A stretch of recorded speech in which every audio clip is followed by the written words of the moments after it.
Hello, students. In today's class, I'm going to discuss some concepts through statement based question and assertion reason based questions. So, let's get started. आज के class में हम discuss करने जा रहे हैं class 12 accountancy के chapter 2, जिसको हम change in profit sharing ratio या फिर रिकंस्टिट्यूशन ऑफ पार्टनरशिप फॉर्म के नाम से भी जानते हैं। सो देरी ना करते हुए डायरेक्ट कॉन्सेप्ट की डिस्कशन शुरू करते हैं। स्टेटमेंट 1, जैसा कि आप स्क्रीन पर देख सकते हैं, the gaining partner transfer the amount of goodwill to the sacrificing partner in proportion. पहले समझने की कोशिश करते हैं कि गेनिंग पार्टनर क्या है। देखिए, पार्टनर्स अगर कोई सैक्रिफाइस कर रहा है तो कोई गेन भी करेगा। अगर पार्टनर में से कोई सेक्रीफाइस कर रहा है तो कोई पार्टनर गेन भी करेगा। हम इस चैप्टर में जो कॉन्सेप्ट पढ़ रहे हैं वो है CPSR, change in profit sharing ratio, right. So profit sharing ratio में चेंजेस किस किस रीजन से हो सकते हैं। रीजन चेंज होने के बहुत सारे हो सकते हैं। नंबर 1, जो एग्जिस्टिंग पार्टनर्स है वो आपस में ही चाहते हैं कि जो भी रेशियो कंटिन्यूअसली चल रहा है वो चेंज कर दे, तो उस हिसाब से उनका चेंज हो जाएगा। मतलब जितने पार्टनर थे, मान लीजिए 3 पार्टनर थे, तो 3 पार्टनर ही है, बस उन्होंने अपना रेशियो चेंज कर लिया। फर्स्ट जो था वो में भी 1:1:1 था। बाद में उन्होंने डिसाइड कर लिया चलो हम 1:2:2 कर लेते हैं, राइट। तो 1:2:2 एक नया रेशियो है, तो पार्टनर वही सेम रह गए लेकिन रेशियो चेंज हो गया, तो ये भी change in profit sharing ratio है। फिर एक और केस में प्रॉफिट शेयरिंग रेशियो चेंज हो सकता है। जैसे मान लीजिए 2 पार्टनर है, ठीक है, 2 पार्टनर है, अब एक और पार्टनर नया आना चाहता है। सो नया पार्टनर इनके यहां अगर ज्वाइन करना चाहता है तो इनका रेशियो पहले से ही मान लो 1:2 है। तो अब नया पार्टनर आएगा तो कोई एक नया रेशियो होगा ना, यहाँ इस टू लगा के एक और नंबर देना पड़ेगा, तो एक न्यू रेशियो बनेगा, तो फिर से रेशियो चेंज हो जाएगा। मतलब नए पार्टनर जो यहाँ के ज्वाइन कर रहा है, इस सिचुएशन को बोला जाता है admission of A partner. So admission of A partner के सिचुएशन में भी जो रेशियो है वो चेंज होता है। ठीक है, तो हमने 2 टॉपिक समझा। एक कि पुराने पार्टनर्स जो लोग हैं बस वही है, नया कोई आया नहीं, बस जो पुराने हैं उन्होंने ही आपस में डिस्कस करके रेशियो चेंज कर लिया। दूसरा जो हमने समझा, कोई एक न्यू पार्टनर आके ज्वाइन करेगा तो रेशियो में चेंजेस होंगे, that means admission of A partner. So 2 topic हमने किया। फिर नेक्स्ट जो हम डिस्कस करने वाले हैं वो है रिटायरमेंट। मान लो कि यह ऑलरेडी 2 पार्टनर है, राइट, 2 नहीं 3 मान लेते हैं, तो 3 पार्टनर है। अब 3 में से एक रिटायरमेंट में चले जाना चाहता है, तो अगर वो चला गया तो 3 है, मतलब 3 रेशियो तो होगा। सपोज मान लेते हैं कि 2:2:1 है, ठीक है। अब ये पहले वाले का है और वो रिटायरमेंट में चला जाएगा, तो ये तो गायब हो जाएगा ना, तो रह जाएगा 2 रेशियो, तो फिर से रेशियो चेंज हो रहा है ना। तो रिटायरमेंट में अगर कोई जाता है तो भी रेशियो चेंज होता है, ये हमने समझ लिया। फिर अगर वो रिटायरमेंट में ना जाके अचानक उसका डेथ हो जाए, वो मर गया, राइट, अगर वो मर भी जाता है, डेथ हो जाता है, तो उस सिचुएशन में भी उसका रेशियो और एग्जिस्ट नहीं करता, राइट, तब भी रेशियो में चेंजेस होते हैं। तो डेथ के केस में भी रेशियो में चेंजेस होते हैं। ठीक है, तो हमने क्या क्या चीजें देखे। हमने देखे कि एग्जिस्टिंग पार्टनर्स चाहे तो आपस में डिस्कस करके रेशियो चेंज कर सकते हैं। फिर एडमिशन के टाइम पे रेशियो चेंज होता है, रिटायरमेंट के टाइम पे रेशियो चेंज होता है, डेथ के टाइम पे भी रेशियो चेंज होता है। तो कुल मिला के हमने 4 टॉपिक कवर किए, राइट। कुल मिला के हमने 4 टॉपिक कवर किए जिन केसेस से रेशियो चेंज होता है। सो फिलहाल हमने ये समझ लिया कि रेशियो कैसे चेंज होता है। अब रेशियो जब जब चेंज होगा, जैसे कि मान लो कि टोटल हिस्सा इतना है, अब इस हिस्से में से 2 लोग हैं, ये एक है, ये एक और है पार्टनर, ये वाला हिस्सा इसका और ये वाला हिस्सा इसका। ठीक है, दोनों अपने अपने शेयर यूज कर रहे हैं। तो हाफ हिस्सा इसको दे दिया, हाफ हिस्सा इसको दे दिया। अब अगर मान लो कि किसी के एक हिस्से में कम करना है, एग्जिस्टिंग पार्टनर में ही कंपेयर करके दिखा रहे हैं, किसी के एक हिस्से में कम करना है, तो इसके हिस्से कम नहीं ज्यादा करना है। तो मान लो कि ये ए है और ये बी है, तो ए के हिस्से में थोड़ा और ज्यादा देना है, तो ए के हिस्से में थोड़ा और ज्यादा देना है, तो ये वाला हिस्सा भी ले लिया। अब यहां से लेके यहां तक ए के हिस्से में दे दिया। अब ए के हिस्से में अगर मैंने ये हिस्सा दे दिया, एक्स्ट्रा जो हिस्सा मैंने दे दिया, तो हुआ क्या, ये पूरा जब ए को मिल जाएगा, तो इस सिचुएशन में हुआ क्या, बी के जो हिस्से है उससे कम पड़ गया ना, क्योंकि वो जो एक्स्ट्रा हिस्सा मैंने लिया वो बी से लिया फिर ए को दिया। तो हमने देखा अगर किसी को मिलना है तो किसी को खोना भी पड़ेगा, राइट। ए को अगर देना है तो बी से लेके ही देना पड़ेगा, एक्स्ट्रा हम बना नहीं सकते, क्योंकि टोटल जो है वो हमेशा सेम ही रहता है। इस सिचुएशन में ए ने क्या किया, ए ने किया गेन और बी ने क्या किया, सैक्रिफाइस। बी ने अपना जो शेयर था वो सैक्रिफाइस किया, तब जाके ए को गेन हुआ। तो जब जब किसी पार्टनर का गेन होता है तब तब किसी पार्टनर का सैक्रिफाइस भी होता है। ठीक है, जैसे हमने ऐसे एग्जिस्टिंग पार्टनर में देखा, वैसे ही एडमिशन ऑफ ए पार्टनर के समय में भी हो सकता है। जैसे कि दो पार्टनर पहले से ही है, दो पार्टनर पहले से ही है, अब अगर तीसरा एक और पार्टनर आ जाए, तो वो लोग तो अपने अपने हिस्से यूज कर रहे थे, अब उनको उन हिस्सों में से ये तीसरे पार्टनर को भी देना पड़ेगा, राइट। अब तीसरे पार्टनर को इसी सर्कल के अंदर से कोई एक हिस्सा देना पड़ेगा। अगर सिर्फ ए ने दिया तो सिर्फ ए ने सेक्रीफाइस किया, अगर ए ने थोड़ा सा बी ने थोड़ा सा दिया तो ए और बी दोनों ने सेक्रीफाइस किया। इसको ए, इसको बी और इसको सी मान रहे हैं, ओके। अगर ए ने सिर्फ अपने हिस्से से सी को दिया तो सिर्फ ए ने सेक्रीफाइस किया और सी ने गेन किया। और अगर ए ने थोड़ा सा, बी ने थोड़ा सा सी को दिया, तो ए और बी ने सेक्रीफाइस किया और सी ने गेन किया। क्योंकि सी न्यू पार्टनर है, वो आ रहा है, उसके पास पहले से कुछ था नहीं, तो वो तो गेन करेगा, ये 100% श्योर है।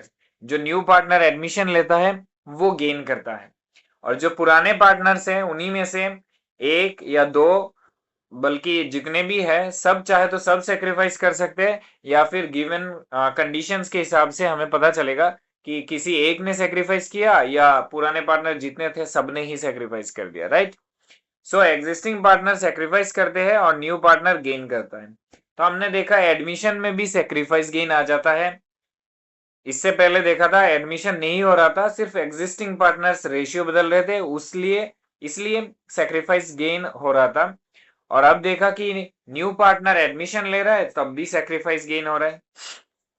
सिमिलर वे में अब तो तीन लोग हो गए ना, तीन लोगों का अपना अपना हिस्सा है, तो अब तीन लोगों में से कोई भी एक अगर रिटायरमेंट में चला जाएगा या डेथ हो जाएगा, जैसे कि मान लेते हैं कि ए रिटायरमेंट में चला गया या फिर उसका डेथ हो गया, तो ये जो ए का हिस्सा यहाँ पर रह जाएगा इस सर्कल में, वो ए तो चला गया, अब बी और सी रह गए, तो बी और सी में ही बांट के दिया जाएगा ना। या तो सी पूरा एक्वायर कर लेगा या फिर बी पूरा एक्वायर कर लेगा, या फिर बी और सी दोनों थोड़ा थोड़ा मिलके एक्वायर करेंगे। जो भी हो, इनको तो अपने शेयर में इंक्रीमेंट ही मिलेगा ना। मतलब जो रिटायरमेंट में चला जाता है या फिर डेथ हो जाता है उसका होता है सेक्रीफाइस, और जो रह जाते हैं उनका होता है गेन। तो हमने रिटायरमेंट और डेथ के केस में भी डिस्कशन कर लिया कि उसमें भी सेक्रीफाइस गेन होता है, ओके। सो अब हम सैक्रिफाइस और गेन पार्टनर, सैक्रिफाइसिंग पार्टनर और गेनिंग पार्टनर के बारे में समझ चुके हैं। अब डिस्कशन को आगे बढ़ा सकते हैं। सो यहां पर बताया गया है कि gaining partner transfer the amount of goodwill. अच्छा, अब अमाउंट ऑफ गुडविल की बात कहां से आ गई वो समझाने की कोशिश करते हैं। जैसा कि मैंने कहा था कि पार्टनर्स जो होते हैं, मान लेते हैं एग्जिस्टिंग पार्टनर है और ये एक न्यू पार्टनर है वो आने वाला है, एडमिशन लेने वाले। सो जो पार्टनर्स एग्जिस्टिंग पार्टनर्स है वो करेंगे सेक्रीफाइस, तभी जाके ये न्यू पार्टनर का होगा गेन। ये लोग करेंगे सेक्रीफाइस और ये न्यू पार्टनर का होगा गेन। तो ये जो न्यू पार्टनर को शेयर मिल रहा है, ये शेयर गेन कर रहा है, तो बदले में तो उसको कुछ देना चाहिए ना इनको, क्योंकि ये लोग अपने शेयर सेक्रीफाइस कर रहे हैं। तो ये जो न्यू पार्टनर है वो एग्जिस्टिंग पार्टनर को शेयर के बदले गुडविल देगा। गुडविल, जिसे प्रीमियम फॉर गुडविल कहा जाता है। ठीक है, तो इसे मिलेगा क्या? शेयर मिलेंगे। ठीक है, और ये देगा क्या इसके बदले? Premium for goodwill. Premium for goodwill ये जितना भी लेके आएगा अपने साथ, वो एग्जिस्टिंग पार्टनर्स में उन्होंने जिस रेशियो से सेक्रीफाइस किया है उस रेशियो से डिस्ट्रीब्यूट कर दिया जाएगा। क्लियर? अब ये बात कर ही चुके हैं तो ये भी बता देते हैं आप लोगों को कि जब जब एक पार्टनर का न्यू एडमिशन होता है तो न्यू पार्टनर अपने साथ दो चीजें लेके आता है। दो चीजें क्या लेके आता है? एक है कैपिटल और दूसरा है प्रीमियम फॉर गुडविल। एक है कैपिटल और दूसरा है premium for goodwill. So capital तो उसके नाम पे ही रह जाता है एंड इस कैपिटल के ऊपर उसको आईओसी भी मिलते हैं, इंटरेस्ट ऑन कैपिटल। लेकिन प्रीमियम फॉर गुडविल जो वो लेके आता है वही अमाउंट एग्जिस्टिंग पार्टनर्स में डिस्ट्रीब्यूट कर दिया जाता है, क्योंकि उन्होंने सेक्रीफाइस किया है और ये न्यू पार्टनर ने गेन किया है। और ये premium for goodwill existing partners में कैसे डिस्ट्रीब्यूट किया जाएगा? उनके सेक्रीफाइसिंग रेशियो के हिसाब से। क्लियर? अब सैक्रिफाइसिंग रेशियो की बात कर चुके हैं तो ये भी बात कर लेते हैं कि सैक्रिफाइसिंग रेशियो और गेनिंग रेशियो कैलकुलेट करने का फॉर्मूला क्या होता है। ऑलरेडी इसके आगे वाले क्लासेस में मैं आई थिंक डिस्कस कर चुका हूं, तो फिर भी डिस्कस कर देते हैं। इसको सीखने के लिए मैंने आपको कहा था एक सिंपल सा ट्रिक, SOMG, सॉन्ग। बस इसी से हम सैक्रिफाइसिंग और गेनिंग का फॉर्मूला सीख सकते हैं। एस मतलब सैक्रिफाइसिंग, तो sacrificing is equal to old share minus new share, ये हो गया सैक्रिफाइसिंग रेशियो का फॉर्मूला। और जी की तरफ से अगर देखेंगे तो gaining ratio is equal to new ratio minus old ratio. So इधर से हो गया एक फॉर्मूला, इधर से जब देखेंगे तब हो गया दूसरा फॉर्मूला। तो एक ही सॉन्ग वर्ड से हमने दोनों के फॉर्मूला इजीली सीख लिया, अब एग्जाम में कंफ्यूजन भी नहीं होगा। So sacrificing is equal to old ratio minus new ratio and gaining is equal to new ratio minus old ratio. That's it. तो अब इनको भी हटा देते हैं। प्रीमियम फॉर गुडविल की बात चल रही थी तो उस बात में फिर से आते हैं। गेनिंग जो पार्टनर है वो ट्रांसफर करता है the amount of goodwill. Amount of goodwill किसको ट्रांसफर करता है? सैक्रिफाइसिंग पार्टनर को। वही मैंने आपको समझाया था। और लास्ट में लिखा है इन प्रोपोर्शन।